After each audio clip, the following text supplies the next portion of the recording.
Pre plan থাকতে হবে আপনি কবে যাবেন। ডক্টর আপনাকে যে মেডিসিন সাজেস্ট করবে, এক্ষেত্রে পেশেন্টের কিছু করণীয় কিছু থাকে। থাইল্যান্ডে ট্রিটমেন্ট করতে যাচ্ছি, আবার খরচও কমাতে যাচ্ছি, কিন্তু খরচ তো অনেক, কিভাবে কমাবো তা তো জানি না। এটা নিয়ে অনেক প্রশ্ন আমরা পাচ্ছি। তো আজকের ভিডিওতে কিছু আমি টিপস আপনাদের সাথে আলোচনা করব, যার মাধ্যমে আপনি জানতে পারবেন কিছুটা খরচ সাশ্রয় কিভাবে করা সম্ভব। তো প্রথমত আসছি আপনার ভিসার ব্যাপারে। ভিসা সরকারি একটা নির্ধারিত চার্জ আছে, কিছু এজেন্সি ৬,০০০ টাকা নিচ্ছে। সেক্ষেত্রে আসলে আপনার করার কিছুই নেই, এটা আপনাকে ডিফল্ট ধরে রাখতে হবে, এটা ৬,০০০ টাকা। ভিসা কস্ট থাইল্যান্ডের বর্তমানে ৬,০০০ টাকা ই ভিসার ক্ষেত্রে। টিকিট অনেকেই কি করে, অনেকেই আপনার আগামীকালকে ফ্লাইট অথবা ২ দিন পরে ফ্লাইট আজকে বুক করবে, খুব ইমার্জেন্সি। না, আপনাকে প্রি প্ল্যান থাকতে হবে আপনি কবে যাবেন। আপনি যদি একটা জিনিস মনে রাখবেন, আপনি যদি টিকিট করে থাকেন তা যদি ২-৩ দিনের মধ্যে হয় তাহলে আপনার খরচটা বেশি। যদি আপনি ১ সপ্তাহ পরে হয় তাহলে খরচটা কম, যদি ১ মাস পরে হয় তাহলে আরেকটু কম।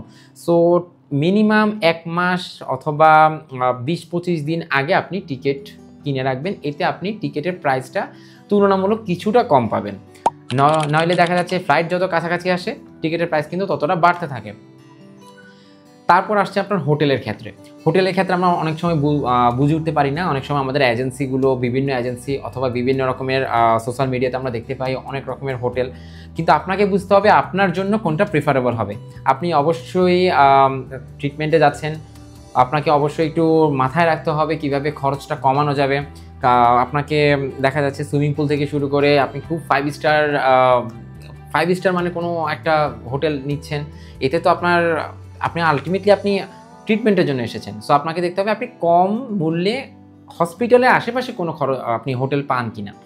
তো আমি প্রেফার করব হসপিটালের আশেপাশেও 2 স্টার অথবা 3 স্টার ভালো কোনো একটি হোটেলে আপনি উঠবেন। অবশ্যই নিশ্চিত রাখবেন যেন সেখানে ব্রেকফাস্ট থাকে। ব্রেকফাস্ট থাকলে যে সুবিধাটা হবে, তাহলে আপনার ব্রেকফাস্টের একটা খরচ বেঁচে যাবে। আর যদি ব্রেকফাস্ট নাও থাকে, আপনি এটা চিন্তা করবেন যে আমি যদি বাইরে থেকে ব্রেকফাস্ট করি তাহলে আমার কেমন খরচ যাবে, আর যদি আমি ব্রেকফাস্ট সহ পাই তাহলে কেমন যাবে। তবে আমার রিকমেন্ডেশন থাকবে ব্রেকফাস্ট আপনার হোটেলে করে নেওয়াটাই ভালো।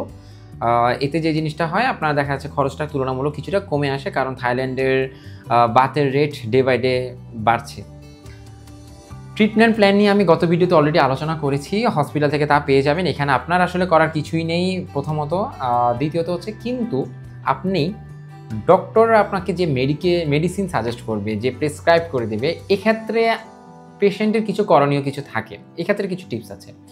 যেমন নর্মালি থাইল্যান্ডের হসপিটালগুলোতে মেডিসিনের খরচ তুলনামূলক বাহিরের ফার্মেসি থেকে অনেকটা বেশি, প্রায় আপনার ২-৩ গুণ বেশি, কিছু ক্ষেত্রে তো ৪-৫ গুণ বেশি হয়ে যায়। এটার রিজন হচ্ছে দেখা যাচ্ছে তাদের মেডিসিনের সাথে বেশ কিছু হিডেন চার্জ থাকে, যা আমাদেরকে বলা হয় না। এক্ষেত্রে অনেক পেশেন্ট খুবই দ্বিধাগ্রস্ত হয়ে যায় যে তারা কিভাবে এত টাকা দিয়ে মেডিসিনগুলো নিবে, কারণ মেডিসিন কিন্তু আপনার ১ দিন ২ দিনের জন্য দেয় না, দেখা যাচ্ছে পরবর্তী ফলো আপের জন্য দেয়। মোস্ট অফ দ্য পেশেন্টের ক্ষেত্রে আমরা যাদেরকে ফেস করছি তাদের সাথে কথা বলে আমরা বুঝতে পেরেছি। তো পরবর্তী ভিজিটের সময় দেয়, আর পরবর্তী ভিজিট হয়ে থাকে হয়তো বা ৬ মাস পর অথবা ১ বছর পর, ততদিন পর্যন্ত হয়তো বা তাকে মেডিসিন কন্টিনিউ করতে হতে পারে ডিপেন্ডিং অন প্রেসক্রিপশন। তো সেই ক্ষেত্রে তো আপনি জানেন না, আপনাকে অবশ্যই খরচটা মেডিসিনের ক্ষেত্রে কমিয়ে নিতে হবে। সেক্ষেত্রে আমার ব্যক্তিগত সাজেশনটা থাকবে, তা হচ্ছে আপনার যে মেডিসিন ডক্টর দিল হসপিটাল থেকে, আপনি ১ পিস অথবা ২ পিস অথবা ১ পাতা আপনি কিনবেন। সেম মেডিসিনটা আপনি বাহিরের ফার্মেসিতেও পাবেন তুলনামূলক কম প্রাইসে। তো আপনি বাহিরের ফার্মেসি থেকে বাকি যত দিনের লাগবে ততগুলো কিনতে পারেন। এক্ষেত্রে আপনার একটা মনে একটা ভয় থাকতে পারে যে আমাকে কি ১ দিনের বা ১ পিস ২ পিস ১ সপ্তাহের জন্য দিবে? জি, আপনি যতটুকু বলবেন ততটুকুই তারা দিতে বাধ্য। এবং আপনার আরেকটি প্রশ্ন আসতে পারে, বাহিরে থেকে যে আমরা যে মেডিসিনটা কিনবো এইটা কি আমার জন্য ভালো হবে? এক্ষেত্রে কি আমি কোনোভাবে প্রতারিত হওয়ার ব্যাপার থাকে কিনা? না, এক্ষেত্রে আপনার প্রতারিত হবেন না যদি আপনি বাইরের মেডিসিনটা নিয়ে এসে হসপিটালে ফার্মেসিতে ওদেরকে দেখান অথবা ডক্টরকে দেখান যে আমি এই মেডিসিনগুলো নিয়েছি, আমি বাইরের ফার্মেসিতে পেয়েছি। তারাই আপনাকে বলে দেবে এটা আপনি খেতে পারবেন কি পারবেন না। এবং হসপিটালের আশেপাশে যেসব ফার্মেসিগুলো আছে আপনি ইজিলি সেখানে প্রায় সব মেডিসিনই পেয়ে যাবেন। কিছু মেডিসিন আছে যা কিনা হসপিটাল নিজস্ব মেডিসিন হয়ে থাকে, হয়তো সেগুলো আপনি পাবেন না, কিন্তু বেশ কিছু মেডিসিন আপনি পেয়ে যাবেন। তো এই ক্ষেত্রে আপনার ভালো একটি খরচ, বেশ বড় একটি খরচ কিন্তু আপনার বেঁচে যেতে পারে। আপনি অনেকে কি করে, ডক্টরের কিছু মেডিসিন সাজেস্ট করলো, হসপিটালে থেকে সবগুলো নিয়ে আসলো, খরচ অনেক বেশি বেড়ে গেল, সে তো আর ট্রিটমেন্টের জন্য কিছু তো বুঝতেছে না। তো এরকম অনেক রকমের কোয়েরি আমরা পেয়ে থাকি।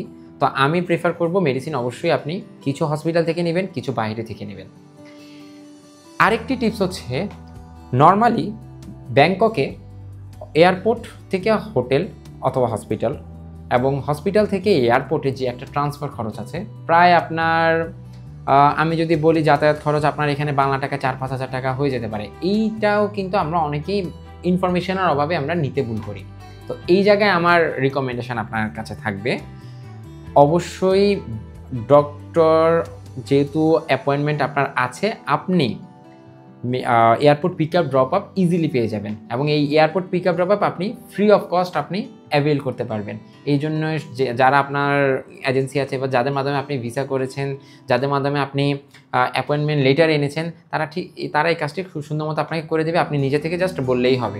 টিপসগুলোর মাধ্যমে আমি যতক্ষণ যা বললাম, এই টিপসগুলো দেওয়ার মাধ্যমে আপনি কিন্তু খুব ইজিলি আপনি বুঝতে পারবেন আপনার খরচটা কতটুকু কমানো সম্ভব। তো পরবর্তী ভিডিওর ইনশাল্লাহ আবার দেখা হবে।